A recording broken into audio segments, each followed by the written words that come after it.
He stood in a freezing Moscow laboratory on a Tuesday morning in November 1997, a Russian scientist named Dr. Viktor Petrov, and he laughed at a photograph sent from the other side of the world. The photograph showed a small wooden boat from the Philippines, a vessel no bigger than a jeepney, with a hand-drawn map tucked inside a bamboo tube. Victor held the picture up to his colleagues and said, "The Filipinos claim their ancestors crossed the Pacific Ocean in this thing 300 years before Ferdinand Magellan. That is impossible. They did not have the navigation tools. They did not have the charts. They did not have the metal for strong hulls." He dropped the photograph onto a steel table and walked away still smiling. But that smile was the last easy thing Viktor Petrov would feel for a very long time. Because 3 weeks later, a second package arrived from Manila. Inside was a piece of wood no longer than his forearm, blackened by salt and age, with carvings that did not match any known Pacific language. Victor had spent 20 years studying ancient maritime migration. He had written 5 books on who crossed which ocean and when. And now this piece of wood sat on his desk like a quiet accusation. He told himself it was fake. He told himself the Filipinos were desperate for national pride. He told himself to throw it away. But at 3 in the morning, alone under a flickering fluorescent light, Victor pressed his thumb against those carvings and felt something he could not explain. It was fear. Not of the object itself. Fear that he might have been wrong for 2 decades. Fear that a nation he had dismissed as too poor, too hot, too chaotic had actually achieved what Europe could not. He stayed awake until dawn, and when the sun rose over the snow outside his window, Viktor Petrov made a decision that would tear his life apart. He booked a flight to Manila. The heat hit Victor like a wet blanket the moment he walked out of Ninoy Aquino Airport. He had worn his thick wool coat because Moscow was still frozen, and now he stood on the curb dripping sweat while jeepneys roared past with smoke and music and chickens in cages strapped to their roofs. A Filipino man named Carlos approached him. Carlos was short, broad-shouldered, with eyes that had seen too much sun and too many storms. He wore a faded red shirt and rubber sandals and carried a leather satchel that looked older than Victor himself. "You are the Russian who doubts us," Carlos said. It was not a question. Victor opened his mouth to apologize or explain or lie, but Carlos just smiled and said, "Good. Doubt is honest. Come. I will show you the boat." They drove for 4 hours north, away from Manila's glass towers and into provinces where the roads turned to dirt and the electric wires drooped like tired vines. Carlos did not speak much. He pointed once at a rice field and said, "My father planted there." He pointed again at a church with cracked bells and said, "The Spanish tried to burn our records there." Then he fell silent. Victor watched the landscape change from city to farm to jungle to coast, and he realized he had never been this far from snow in his entire life. The humidity pressed against his chest like a hand. The smell of salt and diesel and cooking smoke filled the van. When they finally stopped, Victor saw the ocean. It was not the gentle gray Atlantic he knew from textbooks. This water was green and violent and endless, crashing against black rocks with a sound like thunder under a bed. And there, pulled onto a beach of volcanic sand, was the boat. It was smaller than the photograph suggested. Maybe 20 feet from bow to stern. The wood was dark brown, almost black, held together not with nails but with wooden pegs and coconut fiber rope. The hull was curved like a half-moon, and Victor could see where the sea had eaten away at the edges, year after year, decade after decade. An old Filipino woman sat beside the boat weaving a net. She did not look up when Victor approached. She said, in English so soft he had to lean in, "My great-great-great-grandfather built this boat. His name was Lacambini. He crossed the ocean to trade with people we had never met. He came back with shells from a beach that does not exist here." And then she pointed east, toward the open Pacific, toward nothing but water and sky and the edge of the world. Victor knelt in the sand. He ran his fingers along the hull. He found the same carvings he had seen on the piece of wood in Moscow. And for the first time in his professional life, Viktor Petrov had nothing to say. That night, Viktor slept in Carlos's house, a wooden hut on stilts above the water. The floor was bamboo slats. The walls were nipa palm. The wind came through every crack and carried the sound of waves and dogs and distant singing. Viktor lay on a woven mat and stared at the ceiling and thought about his wife. She had died 3 years ago. Lung cancer. She had asked him on her last afternoon, "Do you ever wonder if everything you know is wrong?" He had laughed and said, "No, my love. Science is correction. We are wrong until we are less wrong." She had closed her eyes and smiled and said nothing else. Now, in this dark hut on an island he could not name, Viktor understood what she had meant. He had spent his life building walls of certainty. The Filipinos could not have crossed the Pacific because the currents were wrong. The winds were wrong. The boats were wrong. But lying there, listening to Carlos snore in the next room, Viktor realized he had never actually sailed those currents. He had never sat in a wooden boat with no metal and watched the stars shift. But lying there, listening to Carlos snore in the next room, Viktor realized he had never actually sailed those currents. He had never sat in a wooden boat with no metal and watched the stars shift. He had only read about it in books written by Europeans who had also never done it. The next morning, Carlos took him to meet an old fisherman named Mang Lito. Mang Lito was 94 years old and blind in one eye. He had never been to school. He could not read or write. But when Carlos asked him about the ancient voyage, Mang Lito sat up straighter and began to speak in a voice that did not sound old at all. He described a technique called wave piloting. "You lie on your stomach in the bottom of the boat," he said. "You feel the swells. Not with your hands. With your belly. Each island makes its own wave pattern.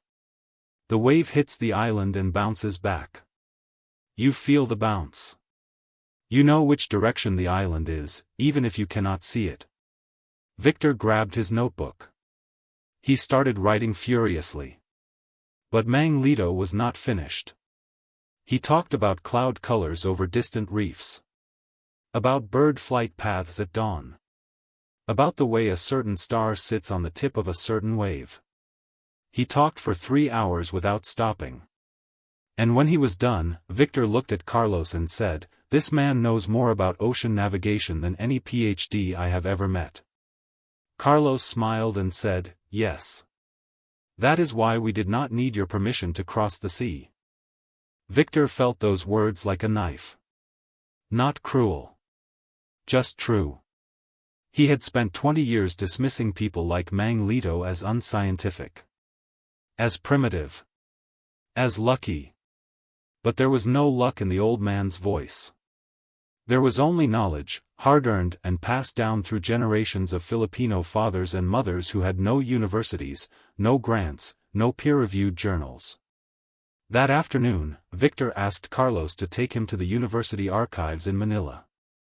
He wanted to see the original Spanish colonial records. Carlos hesitated. "The archives are not comfortable," he said. "No air conditioning. Many rats." Viktor said, "I do not care." So they drove back through the provinces, through the dust and the heat, past the same rice fields and the same church with cracked bells. Viktor did not look out the window this time. He read his notes from Mang Lito over and over, underlining phrases, drawing diagrams, feeling something he had not felt since graduate school. Wonder. Pure, humbling, terrifying wonder. The archives were exactly as Carlos had described. Hot. Dusty. Full of rats and the smell of old paper and older secrets. Viktor spent 8 hours a day for 2 weeks reading Spanish colonial logs, missionary diaries, and naval reports that had not been touched since the 1800s. He found what he was looking for on the 11th day. A logbook from 1621 written by a Spanish friar named Father Domingo. The friar had described interviewing an elderly Filipino chieftain who claimed his grandfather had sailed to a distant land where the people had copper skin and wore feather headdresses. The chieftain described boats with triangular sails. He described navigation by stars and waves and birds. And then, in shaky Spanish handwriting, Father Domingo had written a single sentence that made Victor's hands tremble. If what this old man says is true, then these islanders reached the Americas before any European, and we have been telling the story backward.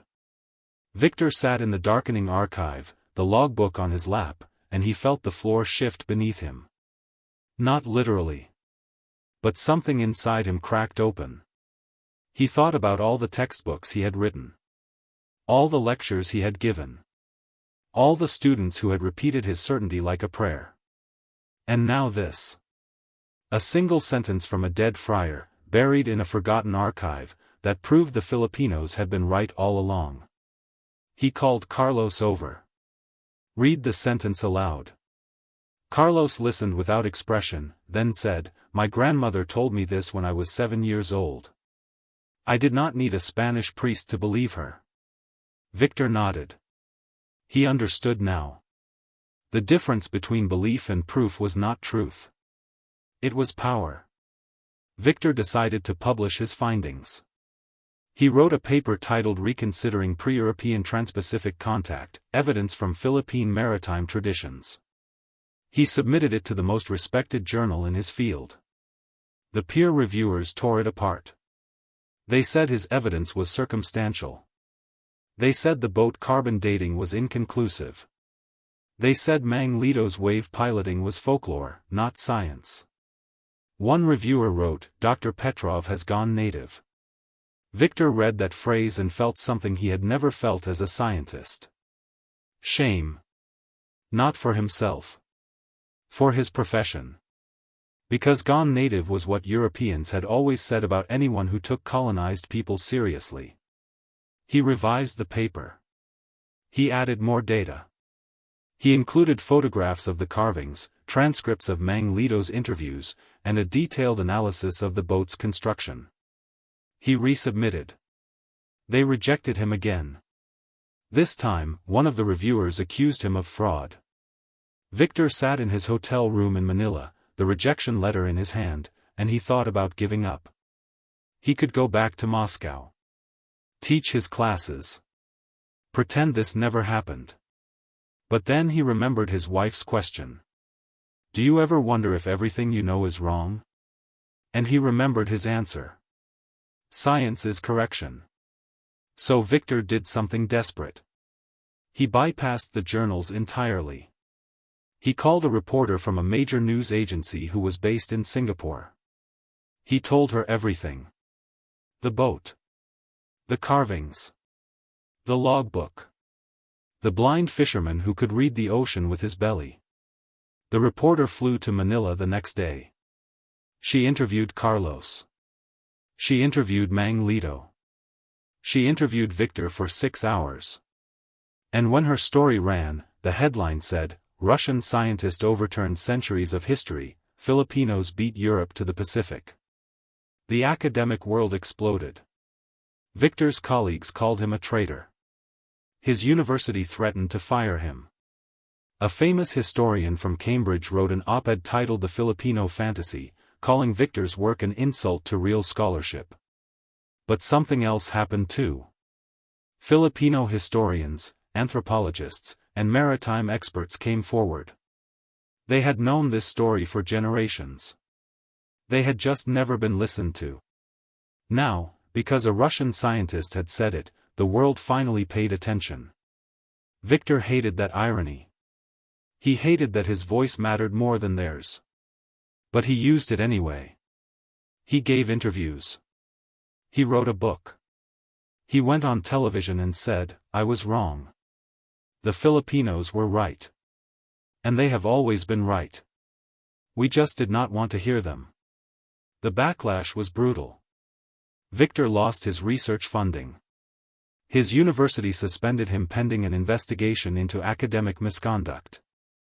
Colleagues who had once invited him to dinner now crossed the street to avoid him. One night, he received a death threat. A letter with no return address, typed on plain paper, saying, "Go back to Russia, liar.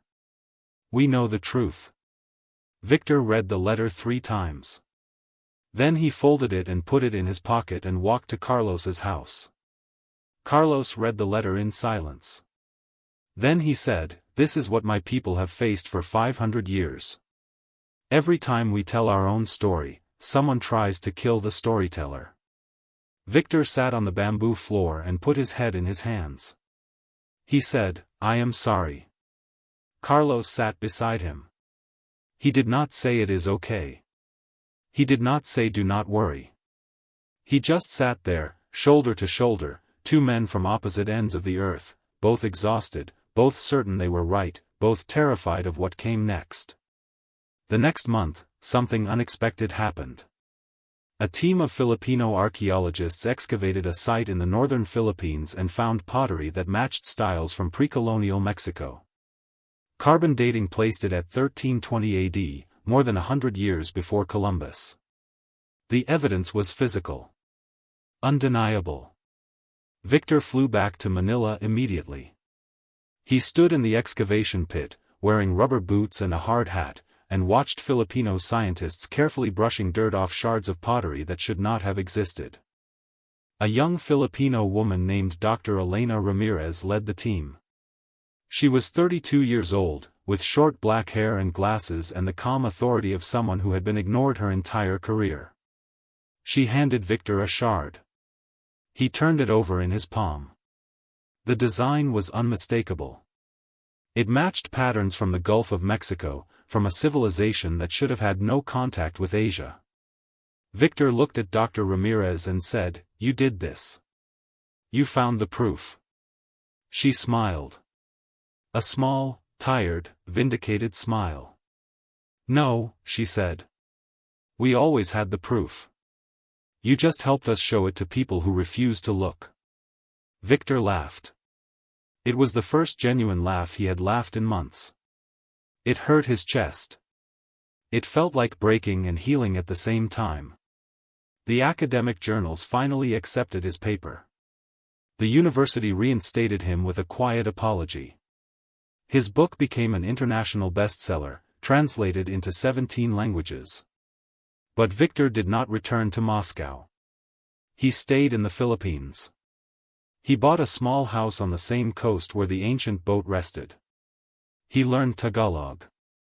He spent his mornings with Mang Lito, listening to stories, writing them down, publishing them under the old man's name. When Mang Lito died 2 years later, Victor gave the eulogy.